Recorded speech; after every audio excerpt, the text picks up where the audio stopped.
Ayan po mga guys, napansin niyo po, gumawa po ako ng video para marinig niyo rin po yung aking sasabihin. Ito nga palang video na to para sa mga ano po, mga namamalimos. Hindi naman po sa parano. Dapat po kasi, ito lang po masasabi ko sa inyo mga guys. Kung kayong makakita ng katutubo sa Patag, kagaya sa Metro, Cubao, yan, lahat po yan, na area na sinabi ko po, andyan po lahat yung mga katutubo na mamalimos. Kaya kung kayo po nakakakita sa kanila, or halimbawa yung mga gobyerno natin nahuli nila, wag nyo po sanang bibigyan na kahit na anong ayuda or mga tulong. Kung pwede po siguro bigyan nyo sila pagkagamitan para magamit nila po sa bundok, kagaya mga pang-araro. Yan. Yan lang po kasi katro natin po sila ng maghanap ng pamumuhay nila, hindi sila yung humihingi na palagi. Kasi napansin nyo po kung minsan, kasi dito sa sitio, ang ginagawa ng mga iba, pag December, bumababa po sila, kung napansin niyo. Napakadami po sa mga metro na mamalimos. Ang kawawadan lang doon guys, pati pa yung mga bata dinamay pa sa pamamalimos. Or paano pa kaya kung lumaki yung bata na ganun yung nangyari sa kanya, ganun yung nasaksiyan niya mag-una hanggang maliit siya hanggang lumaki. Wala. Di yan lumalabas po nun, parang namyasa na. Sumanay na ganon hanggang lumaki, hanggang ninununo nila, ganun pa rin po yung ginagawa. Sana po kung kayo po ang may nahuli, sana wag nyo pong bigyan. Tignan nyo po nung nakaraan, binigyan nyo ng kalabaw na marami yung mga iba, pero yung iba hindi nabigyan. Ang ginawa po yung mga iba, hindi nabigyan, bumaba, tapos yung binigyan uli, bumaba rin. Oh. Ang ginawa nila, halos kinukwento sa amin, sabi, kung namalimos ka kanya, pag nahuli ka ng pulis, nahuli ka ng DSWD, may tsak kanya, may hintay ka ng tulong nila. Ayun po sabi nila. Kaya yung mga iba, hindi na mamalimos, hindi pa marunong po, bumabara na rin po para maging mamalimos.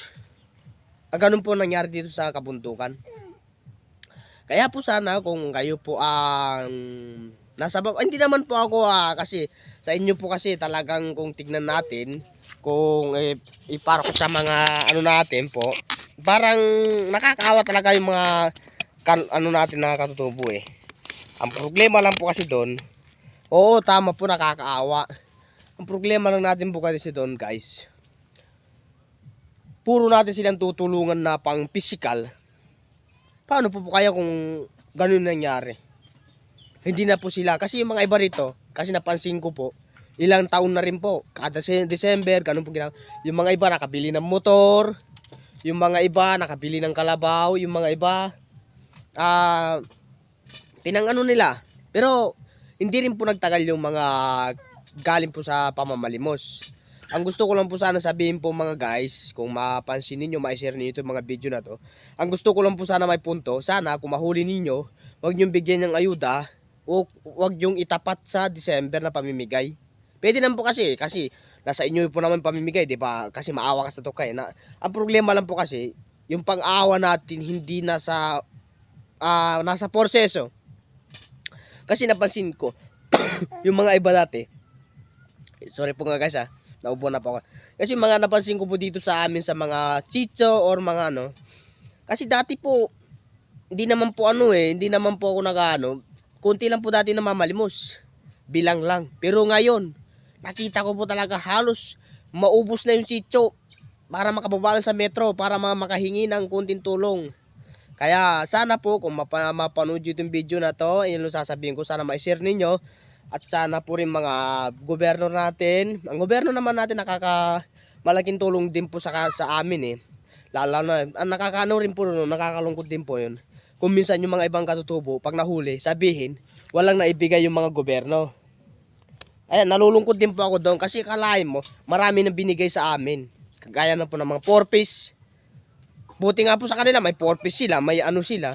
Hindi kagaya sa amin, wala pa rin. Pero, malay natin, di ba? Hindi naman po kasi nakaano tayo eh. Hindi naman ako nag-iinggit din. Ang para sa akin lang po naman sana po, pag nahuli nyo po sila, wag niyo lang po sila bibigyan ng malaking pera. Kasi nung nakaraan, binigyan niyo po ng 100,000, kalabaw. Tapos, kinuha niyo po yung inuno nila, yung inform nila, yung mga pananilitan na sabihin, wala na itulong yung gobyerno sa kanila. Tapos, ginawa pa yung mga mayor natin sa Kapas, sa mga barangay natin, mga chieftain natin sa barangay. Ginawa pang balingwala yung tulong nila kung minsan. Ano pa yung tulong na gusto ng mga ibang katutubo? Gusto nila yung araw-araw ba tulungan sila? Hindi naman po ganun eh. Ang para sa akin lang po sana, yung maibibigay ninyo, ito lang po sana yung masabi ko po, sana yung maibibigay ninyo, wag nyo po silang bibigyan na kahit na ano, halimbawa nahuli ninyo po, patigas talagang ulo, mag-igpit po kayo sa metro, kasi lalo sa metro na yun, dyan sila po mag-iimbak kasi daw maraming tao, maraming mga kababayan natin na dyan sa metro, marami silang paghihingian, kaya ganun. Ang mahirap lang doon po doon, nasanay na rin po yung mga iba. Kaya yung mga iba rin po, ang ginawa, pag malapit na po yung December, kukuha ng hulugan ng motor po yan. Pag after po ng balik nila sa December, pag nakakuha na sila maraming pera na magkapapalimos sila, ayun, ikas na yung motor, ganun uli. O parang umiikot lang po yung buhay nila ganun. Hindi na po sila marunong na magtrabaho na magbanat na buto or magtanim ng mga gabi. Hindi na po, tumatanim lang po sila ng gabi yan. Halos ilan lang po yung natatanim. Nasa 3 lang sako, 2. Pang emergency lang, halimbawa, kagaya po, pampasahe, pampunta ng metro. Para may pamasahe po sila, ibenta nila ng kalakal nila. Ayun, pag nabenta yung kalakal na po, doon na sila bababa. Kaya ganun po guys, yung aking ginawang video nito. Sana, may mapulot po din kayo ng aral sa akin. Kasi ako rin po na nakakaramdam, nakakasaksi. Kasi isa rin na po akong katubo eh. Pero hindi ko nagaya po sila. Kasi yung mga ginagawa nila, parang ang lumalabas, para mahina ka sa mga bawat pagsubok, bawat buhay, bawat araw na dumarating, para mahina yung iyong kalooban, kasi parang hindi mo kayang pakainin yung lahat ng pamilya mo.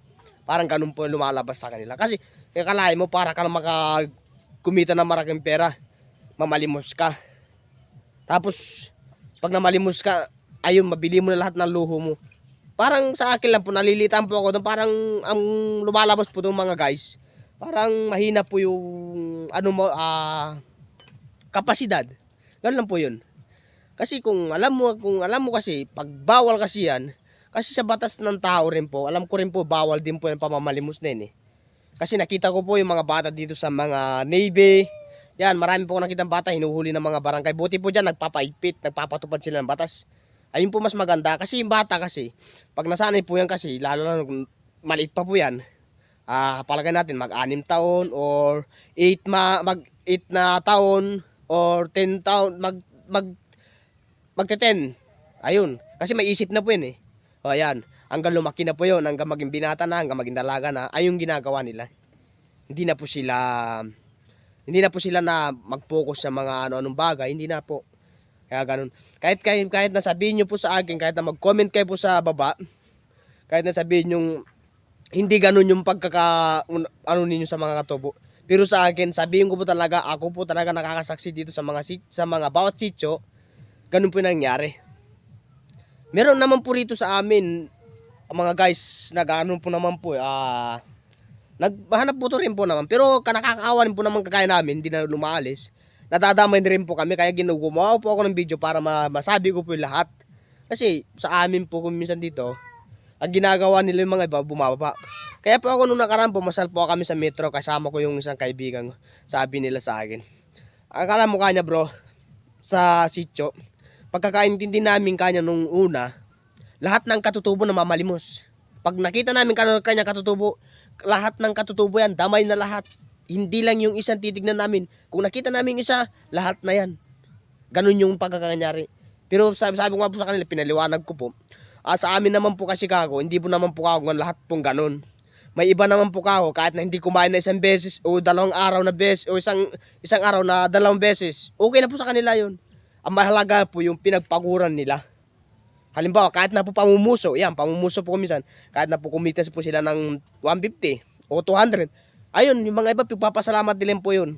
Kasi sabi nila, at least po kanya, malaki pong karangal na kinita namin yung pera, hindi namin hiningi kahit na sino.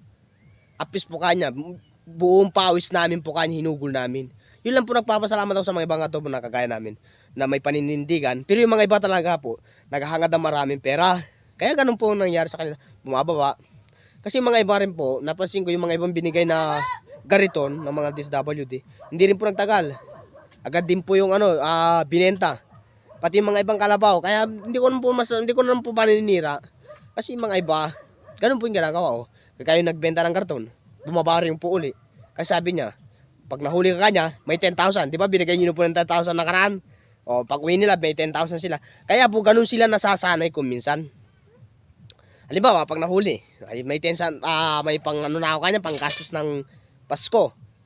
Kahit na kanya, di muna ako magtrabaho, okay na, may pangkas na ako kanya sa gagamitin natin. Kasi sa kagaya ko naman po rin, kung ako yung nasa kalagayan ninyo po ma'am, at saka mga talaga maawa ka po sa mga tubo talaga, lalo na kung magsalita po yan, paawa effect.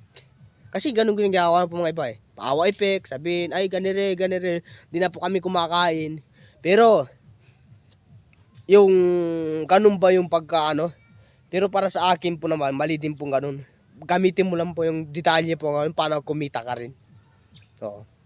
Kasi kung halimbawa, kung hindi ka nag-aral, marami nang po, pwede pong kabuhayan po dito sa amin sa bundok Kagaya pamumuso. May all the way po naman, yung pamumuso na yan, nakakatulong din po yan isang beses. Kahit na isang araw po, isang beses ka lang kumakain. Pwede na rin po kasi dito sa amin sa bundok, maraming kamote, maraming gabi. Yun, nilaga lang po yun. Masarap na pong kainin yun. Tapos kape lang po yun. Kaya sa amin po, yung mga ibang katubo po dito, hindi ko naman po masabi. Yung mga kagaya ko ibang katubo. Dito po sa amin, marami ko na malaking pasalamat na rin po ako doon. Kasi akalain mo araw, nakakakain ka ng isang beses. O isang patag, nakita ko po dito sa metro na yan. Halos maraming binabayaran, hindi po kagaya dito sa amin sa bundok. Kunti lang po yung binabayaran namin dito. Halos pambili lang pong bigas, asin, kape, yan lang po, tsaka pambili ng mga toyo, taba, mantika, tsaka mga grocery, yan lang po. Para sa amin okay na po yun. Pero hindi kagaya sa metro, di ba? Naranasan nyo, kayo po nakakasaksi. Pero ako nakita ko rin po, may pagbabayad ng tubig, may pagbabayad ng kuryente. Tapos may yung ininom pang tubig, yung pang mo, inumin, binibili mo pa. Pagkain, binibili. Lahat, binibili. Ba't dito po sa bundok, wala naman po binibili? Ba't hindi sila marunong sumikap yung mga ibang katubo? Yun lang po. Masabi ko mga guys, sana kung nahuli nyo po sila uli, wag nyo pong bibigyan na kahit na Mas mahalaga po siguro, bigyan nyo sila ang kagamitan na magamit nila araw-araw, pang araw-araw. Tanungin nyo po sila kung anong magamit nila pang araw-araw. Ayun lang po ibigay nyo sa kanila. Pero kung bigyan nyo ng physical na pera po yan, alam nyo po naman po mga ibang katubo, hindi marunong bumadget. Hindi nila kayang pauladin. Kaya ayun po. Kaya kung bibigyan nyo po sila, bigyan nyo po ng pagkagamitan na lang po yung gagamitin nyo sa kanila. Ayun lang po. Maraming salamat. Sana po yung makapanood ng video nito, paki-share at saka paki-like na po yung mga BP sa channel YouTube ko, Jake Chicho TV. Ayun lang po mga guys.